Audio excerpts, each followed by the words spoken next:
అందరికీ నమస్కారం. Welcome to backlogs బాబాయ్ YouTube channel. This is Manoj Shyam Kumar.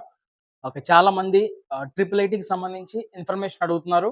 So, మీకోసం మొత్తం పూర్తి సమాచారం అసలు ట్రిపుల్ ఐటీకి సంబంధించిన మొత్తం సమాచారం మీకు ఎటువంటి డౌట్ కూడా లేకుండా నేను ఈ వీడియోలో క్లియర్‌గా చెప్తాను. మీరు స్కిప్ చేయకుండా మాత్రం స్టార్టింగ్ నుంచి ఎండింగ్ వరకు చూస్తే అప్పుడు మీరు అప్లై చేసుకోవచ్చు. తద్వారా మీరు ట్రిపుల్ ఐటీకి సంబంధించిన సమాచారం కూడా మీ దగ్గర ఉంటది. పూర్తి నాలెడ్జ్ మీ దగ్గర ఉంటది. పూర్తి నాలెడ్జ్ మీకు తెలియకుండా అప్లై చేస్తే మాత్రం తప్పులు చేసే అవకాశం ఉంది. తద్వారా మీకు వచ్చే సీట్‌ని కూడా కోల్పోయే అవకాశం కూడా ఉంది కాబట్టి దయచేసి వీడియో లెంత్ ఉందా, ఎక్కువ సేపు ఉందా ఇవేమీ పట్టించుకోకుండా నీకు కావాల్సింది ట్రిపుల్ ఐటీకి సంబంధించిన సమాచారం. ఆ ఇన్ఫర్మేషన్ నువ్వు నేర్చుకునేంత వరకు కూడా స్కిప్ చేయకుండా మొత్తం ఓర్పు, సహనంతో మొత్తం అంతా కూడా కంప్లీట్ చేసేయి. అప్పుడు నువ్వు ఆటోమేటిక్‌గా ఏం చేయాలనేది నీకే అర్థమైపోద్ది. ఓకేనా? Okay. Detailed information about triple IT చాలా డీటెయిల్డ్‌గా చెప్తాను. జాగ్రత్తగా వినండి. ఓకేనా? వీడియోలోకి వెళ్ళే ముందు మన సబ్స్క్రైబర్స్ అందరికి కూడా మన ఛానల్ తెలుసు. ఒకవేళ కొత్తగా మీరేమన్నా మన ఛానల్ విజిట్ చేస్తూ ఉంటే గనక సబ్స్క్రైబ్ చేసుకోండి. నేనేదైనా ఇన్ఫర్మేషన్ మీకు అప్డేట్ వెంటనే ఇచ్చేటప్పుడు ఆ వీడియో మీకు నోటిఫికేషన్‌గా రావాలి అంటే వెంటనే బెల్ ఐకాన్ పై క్లిక్ చేస్తే వెంటనే వస్తది కాబట్టి మీరు చూడడానికి కూడా అవకాశం ఉంటది. So, please do subscribe and please switch on the bell icon. ఇక వీడియోలోకి వెళ్ళిపోదాం. వీడియోని కూడా ఖచ్చితంగా లైక్ చేయండి. చాలా మంది లైక్ చేయట్లేదు వీడియోని చూసి. కాబట్టి లైక్ చేయండి. ఓకేనా? అది మాకు సపోర్ట్ చేసినట్టు అవుద్ది కాబట్టి మీరు ఖచ్చితంగా వీడియోని లైక్ చేయండి. ఇక వీడియోలోకి వెళ్ళిపోతే అసలు ఈ ట్రిపుల్ ఐటీ నోటిఫికేషన్ ఎప్పుడొచ్చింది? ట్రిపుల్ ఐటీ నోటిఫికేషన్ మనకి ఎప్పుడొచ్చిందంటే గనక 24వ తారీఖు ఏప్రిల్ నెల. ఓకేనా? 24వ తారీఖు ఏప్రిల్ నెల. మీ 10th క్లాస్ పబ్లిక్ ఎగ్జామినేషన్స్ 23వ తారీఖున వెలువడ్డాయి కదా! ఆ మరుసటి రోజు నాడే మనకి ట్రిపుల్ ఐటీ నోటిఫికేషన్ అనేది ఇవ్వడం జరిగింది. ఆర్‌జేయూకేటీ వాళ్ళు. ఓకే. తర్వాత ఈ ట్రిపుల్ ఐటీకి సంబంధించిన అప్లికేషన్స్ ఏ రోజు నుంచి మనం పెట్టుకోవడం ప్రారంభించబడింది అంటే కనుక జాగ్రత్తగా చూడండి. 27వ తారీఖు 4వ నెల 2025 అంటే ఈ రోజు 28 కదా! నిన్న స్టార్ట్ అయింది అప్లికేషన్. నిన్న ఉదయం 10 గంటల నుంచి మనం ట్రిపుల్ ఐటీకి సంబంధించిన అప్లికేషన్స్ పెట్టుకోవడం ప్రారంభించబడ్డాయి అధికారికంగా. ఓకే. సార్ మరి మనం ఎప్పటి వరకు పెట్టుకోవచ్చు ఈ అప్లికేషన్స్? లాస్ట్ డేట్ ఏంటి అంటే గనక ఈ అప్లికేషన్ పెట్టుకోవడానికి లాస్ట్ డేట్ వచ్చేసి 20వ తారీఖు. ఏ నెల? వచ్చే నెల. మే నెలలో 20వ తారీఖు సాయంత్రం 5 గంటలకి ఈ గడువు ముగిసిపోద్ది. 20వ తారీఖు 5 గంటల తర్వాత నువ్వు అప్లికేషన్ పెట్టుకుందాం అనుకున్నా కూడా నీకు అవకాశం ఉండదు. కాబట్టి ఈ లోపులనే నువ్వు ట్రిపుల్ ఐటీకి సంబంధించిన అప్లికేషన్ పెట్టుకోవాలి. ఓకేనా? స్టార్టింగ్ డేట్ 27/4/2025 ఎండింగ్ డేట్ వచ్చేసి 25/20/25. ఓకేనా? జాగ్రత్తగా చూసుకోండి. తర్వాత స్పెషల్ కేటగిరీస్ అంటే స్పెషల్ కేటగిరీస్ అంటే మనకు తెలిసే ఉంటది కదా! క్యాప్ అంటే చిల్డ్రన్ విత్ ఆర్మ్డ్ పర్సనల్ అంటే ఆర్మీలో పనిచేస్తున్నటువంటి వారి పిల్లలనమాట క్యాప్ అంటే. నెక్స్ట్ ఎన్‌సీసీ మీకు తెలిసిన విషయం చాలా మందికి మీ ఎన్‌సీసీ సర్టిఫికేట్ కూడా ఉంది. నెక్స్ట్ స్పోర్ట్స్ కోటాలో సర్టిఫికేట్స్ తర్వాత Bharat scouts and guides. Okay. ఇవన్నమాట స్పెషల్ కేటగిరీలోకి వచ్చేవన్నీ కూడా ఇవన్నమాట. ఓకే. వీటికి సంబంధించిన certificates verification for all 4 campuses. Okay. ఈ సర్టిఫికేట్‌లన్నీ కూడా అంటే 4 క్యాంపస్‌లో వాళ్ళకి సంబంధించిన అందరివి ప్రతి ఒక్కరు కూడా ఈ స్పెషల్ కేటగిరీస్ వాళ్ళవి ఎక్కడ వెరిఫికేషన్ చేస్తారంటే గనక ఆర్‌జేఈకేటీ నూజివీడు క్యాంపస్‌లో వెరిఫికేషన్ చేస్తారనమాట. ఏవి? ఈ స్పెషల్ కేటగిరీకి సంబంధించిన సర్టిఫికేట్స్. అర్థమైందా? ఈ నూజివీడు క్యాంపస్ ఎక్కడ ఉంది సార్ అంటే గనక ఏలూరు డిస్ట్రిక్ట్‌లో ఉంది. వెస్ట్ గోదావరి ఏలూరు డిస్ట్రిక్ట్‌లో ఉందన్నమాట. ఓకేనా? పాత డిస్ట్రిక్ట్స్ అయితే వెస్ట్ గోదావరి. ఇప్పుడు ఏలూరు డిస్ట్రిక్ట్‌లో ఈ నూజివీడు క్యాంపస్‌లో ఉంది. క్యాప్ వాళ్ళకి, ఎన్‌సీసీ వాళ్ళకి, sports, Bharat scouts and guides వీళ్ళందరి సర్టిఫికేట్స్ కూడా ఆర్‌జేఈకేటీ నూజివీడు క్యాంపస్‌లో మాత్రమే వెరిఫికేషన్ చేస్తారు. సార్ అయితే వెరిఫికేషన్ ఎప్పుడు చేస్తారు? వెరిఫికేషన్ ఎప్పుడు చేస్తారంటే గనక క్యాప్ స్టూడెంట్స్ ఉన్నారు కదా! చిల్డ్రన్ విత్ ఆర్మ్డ్ పర్సనల్ వీళ్ళకి 28వ తేదీ నుంచి 28/5/25 నుంచి 29/5/25 వరకు చేస్తారనమాట. ఓకేనా? 28వ తేదీని అలాగే 29వ తేదీని ఏ నెల? మే నెలలో. గుర్తుపెట్టుకోండి. మే నెలలో 28వ తారీఖున అలాగే 29వ తారీఖున ఈ వెరిఫికేషన్ అనేది చేయడం జరుగుతది. తర్వాత స్పోర్ట్స్ సర్టిఫికేట్స్. ఈ స్పోర్ట్స్ సర్టిఫికేట్స్ ఎప్పుడు వెరిఫికేషన్ చేస్తారంటే గనక ఇది 28వ తారీఖు నుంచి మే నెలలో 28వ తారీఖు నుంచి 30వ తారీఖు వరకు కూడా ఈ స్పోర్ట్స్ కి సంబంధించిన వెరిఫికేషన్స్ అన్ని కూడా చేస్తారు. స్పోర్ట్స్ సర్టిఫికేట్ సంబంధించిన వెరిఫికేషన్ చేస్తారు. 28 మధ్యలో 29 అలాగే 30 3 రోజులు మనకి ఈ సర్టిఫికేట్స్ అన్ని కూడా మనకి వెరిఫికేషన్ చేస్తారు. తర్వాత పిహెచ్ ఫిజికల్లీ హ్యాండిక్యాప్డ్ పీపుల్, వీళ్ళకి ఫిజికల్ ఎపీరియన్స్ నాట్ రిక్వైర్డ్. మీరు డైరెక్ట్ గా అక్కడికి వెళ్ళాల్సిన అవసరం లేదు పిహెచ్ కాబట్టి. సో మీరు అప్లై చేస్తున్నప్పుడే మీ యొక్క పిహెచ్ సర్టిఫికేట్ ని అప్లోడ్ చేస్తారు కదా. సో దాన్ని ఈ మెడికల్ టీమ్ వాళ్ళు ఎగ్జామిన్ చేస్తారు, చేసి మీకు డైరెక్ట్ గా అక్కడి నుంచే వాళ్ళు చూస్తారనమాట. సో మీరు మాత్రం డైరెక్ట్ గా వెళ్ళాల్సిన అవసరం అయితే లేదు. తర్వాత భారత్ స్కౌట్స్ అండ్ గైడ్స్, వీళ్ళకి 29వ తేదీని మాత్రమే, ఒక్కరోజు మాత్రమే ఉంది వీళ్ళకి వెరిఫికేషన్ చేయడానికి. సో తక్కువ మంది ఉంటారు కాబట్టి ఒక రోజే పెట్టారు, అది 29వ తారీఖు మే నెల. ఓకేనా, ఇది జాగ్రత్తగా గుర్తుపెట్టుకోండి. భారత్ స్కౌట్స్ అండ్ గైడ్స్ 29వ తేదీ. ఆ రోజున మీరు ఎక్కడికి వెళ్ళాలి?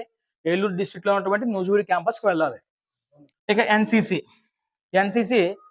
29వ తారీఖు మే నెలలో 29వ తారీఖు నుంచి ఆ నెల ఆఖరి వరకును, అంటే 31వ తారీఖు వరకును, 29, 30, 31 ఈ 3 రోజులు కూడా ఈ ఎన్సిసికి సంబంధించిన సర్టిఫికెట్స్ అన్ని కూడా వెరిఫై చేస్తారు. సార్ మేము క్యాప్ స్టూడెంట్స్, లేదా మాకు స్పోర్ట్స్ సర్టిఫికెట్స్ ఉన్నాయి, లేదా మాకు పిహెచ్ సర్టిఫికెట్ ఉంది, లేదా మాకు Bharat scouts and guide certificate ఉంది, ఎన్సిసి సర్టిఫికెట్ ఉంది.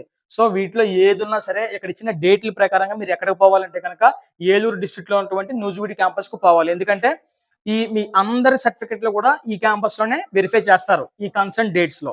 ఓకేనా, ఇది దీనికి సంబంధించిన సమాచారం. ఇకపోతే selection list. So selection list ఎప్పుడు వస్తుంది సార్? చాలా మంది అడుగుతున్నారు. సార్ IIITకి సంబంధించిన రిజల్ట్స్ ఎప్పుడు సార్, ఎప్పుడు సెలెక్టెడ్ లిస్ట్ వస్తుంది అంటే కనుక జూన్ 5వ తేదీన, 5వ తారీఖు 6వ నెల 2025 జూన్ 5న టెంటేటివ్, అంటే మాక్సిమం ఇదే డేట్ ను వస్తుంది. ఒకవేళ ఏమైనా కారణాల వల్ల చేంజ్ అయితే అవ్వచ్చు అని కూడా ఇక్కడ టెంటేటివ్ అని చేయడం. మనకి 5వ తారీఖున సాధ్యమైనంత వరకు జూన్ 5న మనకి మెరిట్ లిస్ట్ వస్తుంది ఖచ్చితంగా. ఎవరైతే ఈ IIITకి సెలెక్ట్ అయ్యారో వారి లిస్ట్ వస్తుంది. అయితే ఈ 5వ తారీఖున వచ్చిన లిస్ట్ లో ఈ స్పెషల్ కేటగిరీస్ వాళ్ళు ఉండరు, వాళ్ళకి సంబంధించి తర్వాత మళ్ళీ మెరిట్ లిస్ట్ వస్తుంది. అర్థమైందా? ఈ 5వ తారీఖున మామూలు జనరల్ పీపుల్ అందరితో కూడా వస్తుంది. ఈ స్పెషల్ కేటగిరీస్ లో మీకు అప్పుడే అవుతాయి కదా వెరిఫికేషన్స్ అన్ని కూడా. సో మీది ఇంకా కన్క్లూడ్ అవ్వదు కాబట్టి మీకు మళ్ళీ ఇంకొక లిస్ట్ వస్తుంది. మామూలు జనరల్ అందరిది కూడా సెలక్షన్ లిస్ట్ ఎప్పుడు వస్తుంది అంటే జూన్ 5వ తారీఖున వస్తుంది. తర్వాత సర్టిఫికెట్ వెరిఫికేషన్ జూన్ 5వ తేదీన మనకి IIITకి సంబంధించిన మెరిట్ లిస్ట్ వస్తుంది కదా. అవి వచ్చిన తర్వాత అందులో సెలెక్టెడ్ పీపుల్ ఉన్నారు. ఇప్పుడు ఫర్ ఎగ్జాంపుల్ నేను పెట్టాను అప్లికేషన్, నాకు నూజివీడు వచ్చింది, లేదా మా ఫ్రెండ్ ఇంకొకరు పెట్టారు వాళ్ళకి ఆర్కే వ్యాలీ వచ్చింది, ఇంకొకరు పెట్టారు వాళ్ళకి ఒంగోలు వచ్చింది, ఇంకొకరు పెట్టారు వాళ్ళకి శ్రీకాకుళం వచ్చింది. ఇలా ఒక్కొక్కరికి ఒక్కొక్క క్యాంపస్ వస్తుంది కదా. ఇప్పుడు నూజివీడు ఎవరికైతే వచ్చిందో వాళ్ళకి సర్టిఫికెట్ వెరిఫికేషన్ చేస్తారు కదా. ఆ సర్టిఫికెట్ వెరిఫికేషన్ చేసే డేట్ ఏంటంటే 6వ నెల జూన్ 11వ తారీఖు మరియు జూన్ 12వ తారీఖు. ఈ 2 రోజుల్లో కూడా నూజివీడు క్యాంపస్ లో వచ్చినటువంటి నూజివీడు క్యాంపస్ కి సెలెక్ట్ అయిన విద్యార్థుల యొక్క సర్టిఫికెట్స్ అన్ని కూడా ఇక్కడ వెరిఫికేషన్ చేస్తారు ఆ రోజున, జూన్ 11 మరియు జూన్ 12. మరి ఆర్కే వ్యాలీలో సెలెక్ట్ అయినటువంటి విద్యార్థులకు ఎప్పుడు సార్ అంటే కదా వాళ్ళకి కూడా 11వ తారీఖున 12వ తారీఖున జూన్ మాసంలో. ఓకే, మరి ఒంగోలు సెలెక్ట్ అయినటువంటి విద్యార్థుల యొక్క సర్టిఫికెట్స్ ఎప్పుడు వెరిఫై చేస్తారంటే కనుక జూన్ 13, జూన్ 14 ఈ 2 తేదీల్లో కూడా ఆ ఒంగోలు క్యాంపస్ లో వెరిఫికేషన్ జరుగుతుంది ఆ క్యాంపస్ కి సెలెక్ట్ అయిన పీపుల్ కి. నెక్స్ట్ శ్రీకాకుళం. ఓకే, ఈ శ్రీకాకుళంకి సంబంధించి వెరిఫికేషన్ ఎప్పుడంటే 16 మరియు 17. ఇదంతా కూడా ఫస్ట్ కౌన్సిలింగ్ లో లిస్ట్ వచ్చిన వాళ్ళకి డేట్స్ అనమాట. మళ్ళీ మీకు ఇంచుమించు 4 కౌన్సిలింగ్స్ ఉంటాయి ఇందులో. సో ఫస్ట్ లో మీకు రానోళ్ళు మళ్ళీ పెట్టుకోవాలి. ఫర్ ఎగ్జాంపుల్ నాకు ఫస్ట్ లో శ్రీకాకుళం తగిలింది కానీ నాకు నూజివీడు కావాలి, అప్పుడు మళ్ళీ నేను 2వ కౌన్సిలింగ్ పెట్టుకోవచ్చు. అర్థమైందా? 2వ కౌన్సిలింగ్ పెట్టుకోవచ్చు, 3rd కౌన్సిలింగ్ పెట్టుకోవచ్చు, 4th కౌన్సిలింగ్ కూడా పెట్టుకోవచ్చు. 4 కౌన్సిలింగ్ వరకు కూడా మనకు కావాల్సిన దానికి మనం పోరాడాలి. ఓకే, ఇవి సర్టిఫికెట్ వెరిఫికేషన్ సంబంధించిన సమాచారం అంతా కూడా. తర్వాత reporting to respective campus. So మీకు సర్టిఫికెట్ వెరిఫికేషన్ అయిపోయింది, మెరిట్ లిస్ట్ వచ్చింది, సర్టిఫికెట్ వెరిఫికేషన్ అయిపోయింది. సార్ మేము కాలేజ్కి ఎప్పుడు రిపోర్ట్ చేయాలి, ఎప్పటి నుంచి మేము కాలేజ్కి పోవాలి అంటే కనుక జూన్ 30వ తేదీ నుంచి మీరు మీకు వచ్చినటువంటి క్యాంపస్లకి వెళ్ళి రిపోర్ట్ చేయాలన్నమాట. సార్ మాకు ఈ క్యాంపస్ వచ్చింది కాబట్టి మేము ఇక్కడ జాయిన్ అవుతున్నాం అని చెప్పేసి కౌన్సిలింగ్ పెట్టుకున్నా సరే వెళ్ళకుండా ఉండకూడదు. మీరు ముందు వెళ్ళిపోయి జాయిన్ అవ్వాలి అందులో. అప్పుడు తర్వాత మళ్ళీ కావాలంటే మీరు కౌన్సిలింగ్ పెట్టుకోవచ్చు, అంటే 2వ కౌన్సిలింగ్ కోసం పెట్టుకోవచ్చు, మీకు కావాల్సిన క్యాంపస్ దక్కించుకోవడం కోసం. రిజర్వేషన్ వచ్చేసి గవర్నమెంట్ రిజర్వేషన్ పాయింట్స్ ఇస్తది కదా! ఫర్ ఎగ్జాంపుల్ ఈడబ్ల్యూఎస్ వాళ్ళకి 10%, అలాగే ఎస్సీ, ఎస్టీ వాళ్ళకి 15%, 15 పాయింట్స్ ఈ విధంగా ఉంటాయి కదా! సో, ఆ పాయింట్స్‌ని బేస్ చేసుకునే మనకి ఈ ట్రిపుల్ ఐటీ సీట్స్‌ని కూడా అలోకేట్ చేస్తారు. ఓకేనా? తర్వాత ఎలిజిబిలిటీ ఫర్ అడ్మిషన్స్. ఒకవేళ నువ్వు అడ్మిషన్‌కి ఎలిజిబుల్ అవ్వాలంటే చూడండి, గవర్నమెంట్ రికగ్నైజ్డ్ స్కూల్ అది ఏదైనా అవ్వచ్చు. ఓకేనా? అది ఏ స్కూల్ అయినా అవ్వచ్చు. గవర్నమెంట్ చేత రికగ్నైజ్ అయ్యి ఉండాలి. అలా అయ్యి నువ్వు 10థ్ క్లాస్‌లో పాస్ అయితే సరిపోద్ది. అలా పాస్ అయిన ప్రతి ఒక్కరు కూడా ట్రిపుల్ ఐటీకి అప్లై చేసుకోవచ్చు.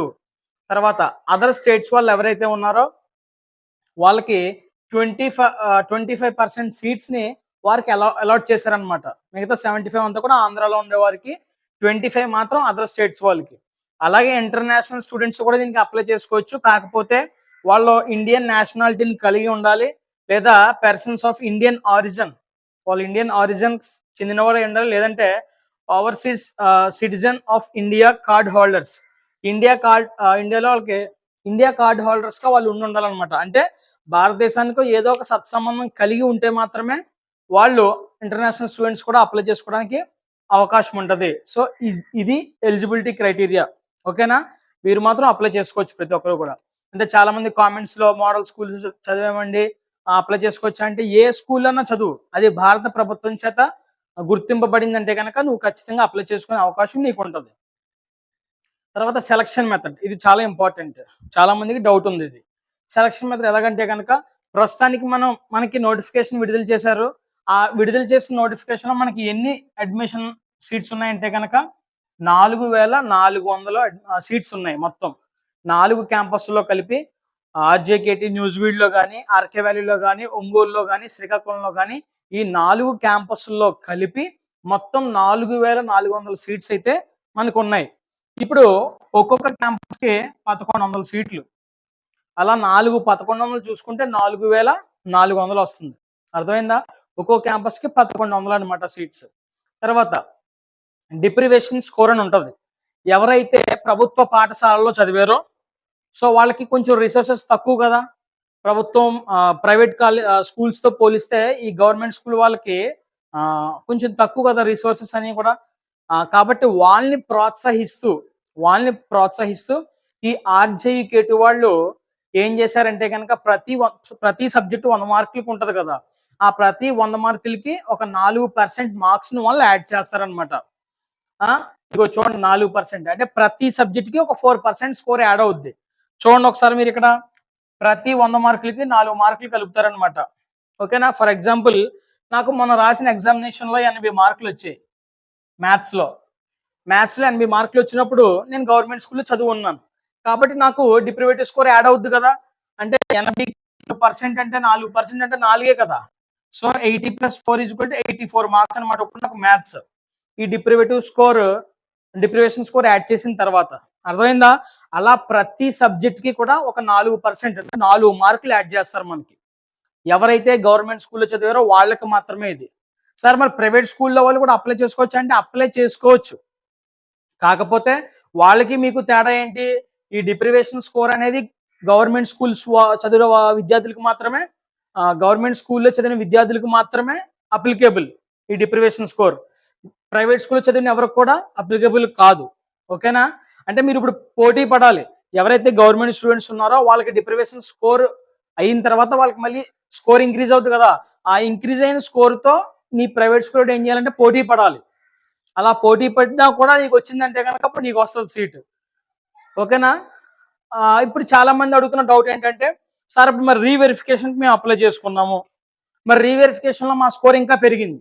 స్కోర్ పెరిగిన తర్వాత మాకు ట్రిపుల్ ఐటీ వస్తది అని అనేవాళ్ళు ఉంటారు కదా! మీకు ట్రిపుల్ ఐటీ 500 దాటిన ప్రతి ఒక్కరు పెట్టుకోండి. ఎందుకైనా మంచిది. కట్ ఆఫ్ అనేది ఇప్పటికి తెలీదు ఎవరికి కూడా. మీ అప్లికేషన్‌లు ఎన్నొచ్చాయో దాన్ని బట్టి మీ కట్ ఆఫ్ స్కోర్‌ని రిలీజ్ చేస్తారు. ఓకేనా? వీలైతే 2024, 2025 కట్ ఆఫ్ ఎలా ఉందో ఒకసారి నేను స్క్రీన్‌పై డిస్‌ప్లే చేస్తాను. ఏదో ఒక టైంలో వీడియో ఈ లోపల మీరు చెక్ చేయండి. ఓకేనా? ఆ విధంగానే ఉంటదా అంటే గనక ఉండొచ్చు, ఉండకపోవచ్చు. తగ్గొచ్చు లేదా పెరగొచ్చు కూడా. ఓకేనా? కట్ ఆఫ్ అనేది మీరు సంపాదించిన మార్కులను బట్టి అప్లికేషన్ లిస్ట్‌ని బట్టి ఉంటది. ఓకేనా? నంబర్ ఆఫ్ అప్లికేషన్స్ బట్టి ఉంటది.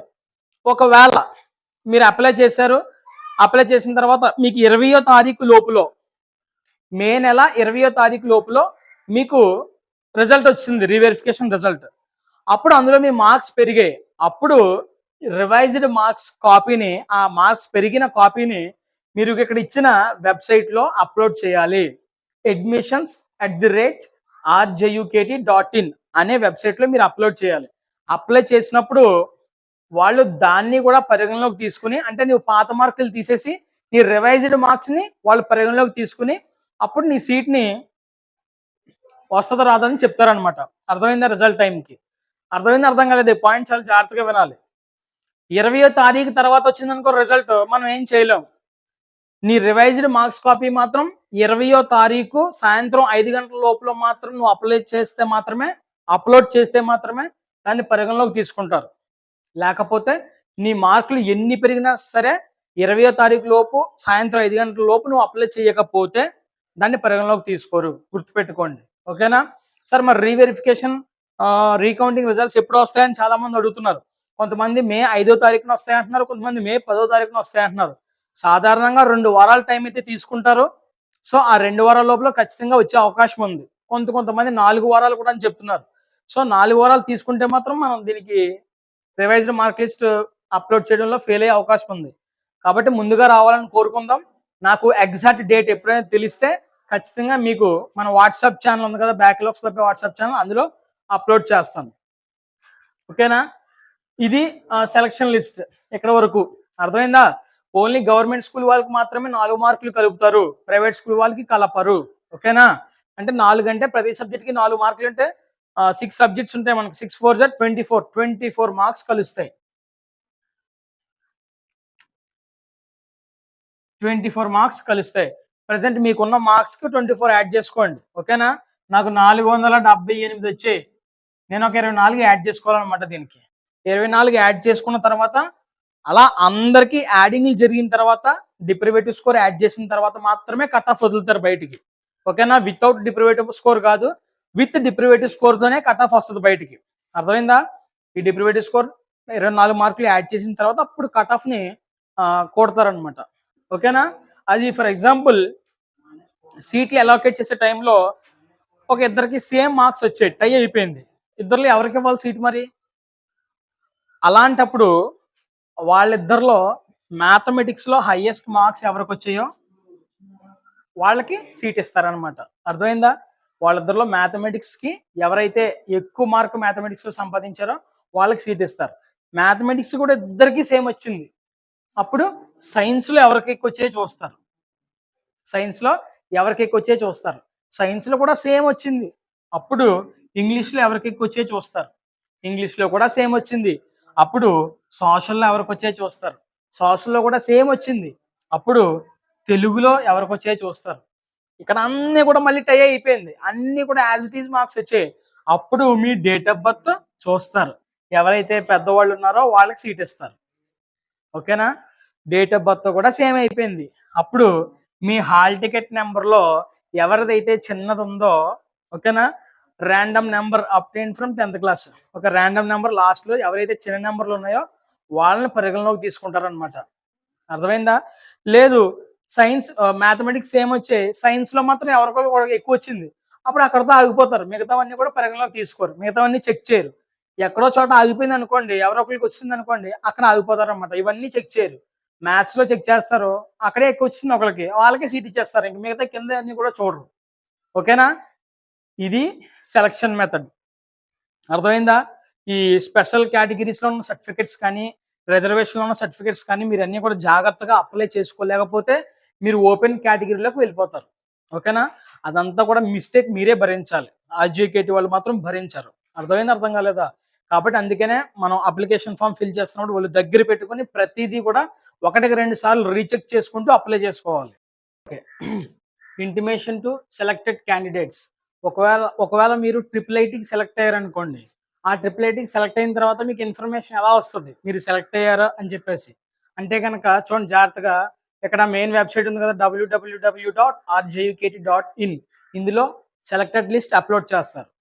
లేదా మీరు అప్లికేషన్ ఫామ్ ఫిల్ చేస్తున్నప్పుడు, అప్లై చేస్తున్నప్పుడు మీ ఫోన్ నెంబర్ కానీ ఈమెయిల్ కానీ ఇస్తారు కదా, ఆ ఈమెయిల్కి కానీ లేదా ఫోన్ నెంబర్కి కానీ ఎస్ఎంఎస్ కానీ ఈమెయిల్ కానీ వస్తుంది మీరు సెలెక్ట్ అయ్యారని చెప్పేసి. ఓకేనా? ఒకవేళ మీరు రాంగ్ ఈమెయిల్ కానీ రాంగ్ నెంబర్ కానీ ఇస్తే అది మీకు రాదు.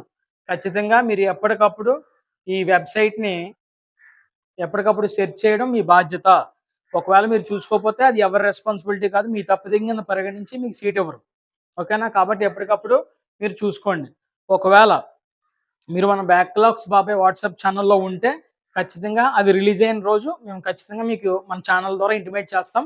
ఒకవేళ మీరు ఎవరైనా జాయిన్ అవ్వకపోతే ఇమీడియట్గా ఆ ఛానల్లో జాయిన్ అవ్వండి. డిస్క్రిప్షన్లో లింక్ ఇస్తాను. ఓకేనా? తర్వాత ఈ IIIT అనేది 6 ఇయర్స్ ఇంటిగ్రేటెడ్ కోర్స్ అనమాట. ఈ 6 ఇయర్స్ కూడా 2 భాగాల కింద విభజిస్తారు. ఈ 2 భాగాల కింద విభజిస్తారు. ఫస్ట్‌ది PUC అంటారు. Pre university course. PUC అంటే ప్రీ యూనివర్సిటీ కోర్స్. ఇది 2 సంవత్సరాలు ఉంటుంది. ఓకేనా? అందులో మెరిట్ బాగా వస్తే కనుక మీకు బీటెక్ ప్రోగ్రామ్ ఇది 4 ఇయర్స్. ఇందులో ఏదో కాలేజీలో మీరు సెలెక్ట్ అవుతారు. మళ్ళీ అందులో కొన్ని కోర్సులు మీరు చదువుతున్న మీకు వచ్చిన కాలేజీలో ఉండకపోవచ్చు. సో ఇంకొక IIIT కాలేజ్కి మీరు ట్రాన్స్ఫర్ అవుతారు అక్కడి నుంచి. అప్పుడు ఒకవేళ లేకపోతే ఇందులో మెయిన్గా MPC మరియు MBPC ఈ 2 కోర్సులు కూడా ఉంటాయి. MPC అంటే ఇది IT కోర్స్ కాబట్టి BPC అనేది పర్టికులర్గా ఉండదు. BPC వాళ్ళకి సంబంధించింది అయితే కాదు ఇది. ఓకేనా? MPC ఉంటుంది, MBPC ఉంటుంది. ఓకేనా? తర్వాత ప్రీ యూనివర్సిటీ కోర్సులో ఏమేమి సబ్జెక్ట్స్ ఉంటాయంటే కనుక మ్యాథ్స్ ఉంటుంది, physics, chemistry, English, Telugu, computer programming, biology, elementary biology ఇవన్నీ కూడా CBSE సిలబస్లో భాగంగానే ఈ సబ్జెక్ట్స్ అన్నీ కూడా మీకు ప్రీ యూనివర్సిటీ కోర్సులో భాగంగా మీకు టీచ్ చేస్తారు PUC కోర్సులో. నెక్స్ట్ అది అయిపోయిన తర్వాత 4 ఇయర్స్ బీటెక్ ప్రోగ్రామ్ ఉంటుంది. ఆ బీటెక్ ప్రోగ్రాంలో మీకు కోర్సెస్ ఏమేమి ఉంటాయంటే కనుక కెమికల్ ఇంజనీరింగ్ ఉంటుంది, తర్వాత సివిల్ ఇంజనీరింగ్ ఉంటుంది, తర్వాత CSE ఉంటుంది, AI అండ్ ML ఉంటుంది, తర్వాత ECE ఉంటుంది, తర్వాత మెకానికల్ ఉంటుంది, తర్వాత మెటలాజికల్ అండ్ మెటీరియల్స్ ఇంజనీరింగ్ ఉంటుంది. ఓకేనా? మీరు ఈ PUC కోర్సులు అంటే ప్రీ యూనివర్సిటీ కోర్సులో మీ పెర్ఫార్మెన్స్ని బట్టి ఇందులో ఏదో ఒకటి మీకు వస్తుంది అనమాట. అర్థమైందా? సో ఇది మొత్తం IIITకి సంబంధించిన సమాచారం. మీకు ఇందులో ట్యూషన్ ఫీజు ఉంటుంది, అలాగే మెస్ ఫీజు ఉంటుంది. మెస్ ఫీజు వచ్చేసి 3,500 రూపాయలు, ట్యూషన్ ఫీజు వచ్చేసి 45,000 రూపాయలు. ఇందులో కూడా మళ్ళీ చాలా ఉన్నాయి. మీకు గవర్నమెంట్ వాళ్ళు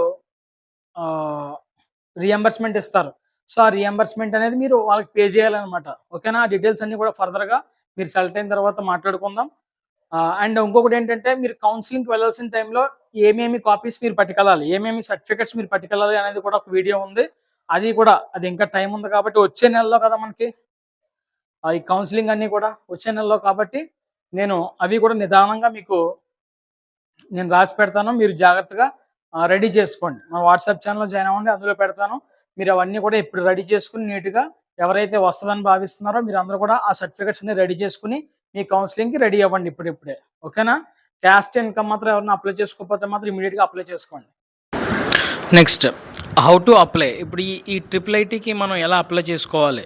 ఇక్కడ ఆల్రెడీ చూడండి, మీకు స్క్రీన్ మీద కనిపిస్తుంది www.rjukt.in అనే వెబ్సైట్లో మాత్రమే మీరు అప్లై చేసుకోవాలి.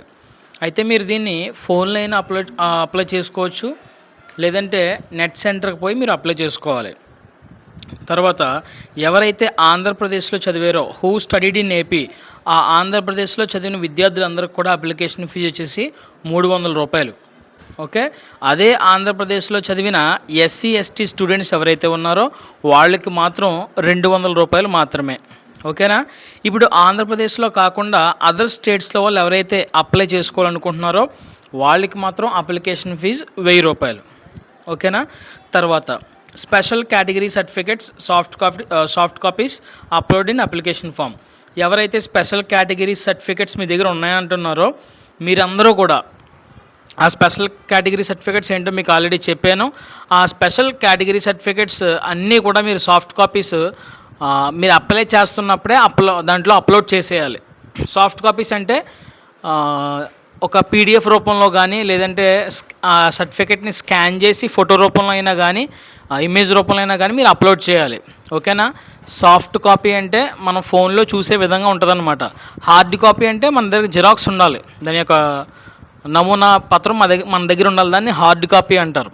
సాఫ్ట్ కాపీ అంటే ఒక స్కాన్డ్ ఫోటోగ్రాఫ్ కానీ, లేదంటే పీడిఎఫ్ కానీ వాటిని సాఫ్ట్ కాపీస్ అంటారు. ఈ స్పెషల్ కేటగిరీ సంబంధించిన సర్టిఫికేట్స్ అన్నీ కూడా ముందుగానే మనం అప్లై చేసుకుంటున్నప్పుడే అప్లోడ్ చేసేయాలి అందులో.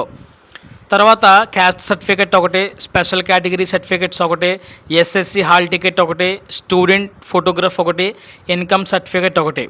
ఇవన్నీ కూడా మనం అప్లికేషన్ ఫామ్ అప్లై చేస్తున్నప్పుడే ఖచ్చితంగా ఇవన్నీ కూడా సాఫ్ట్ కాపీస్ అంటే స్కాన్డ్ ఫోటోగ్రాఫ్స్ కానీ, పీడిఎఫ్ రూపంలో కానీ ఇవన్నీ కూడా మనం అప్లోడ్ చేసేయాలి.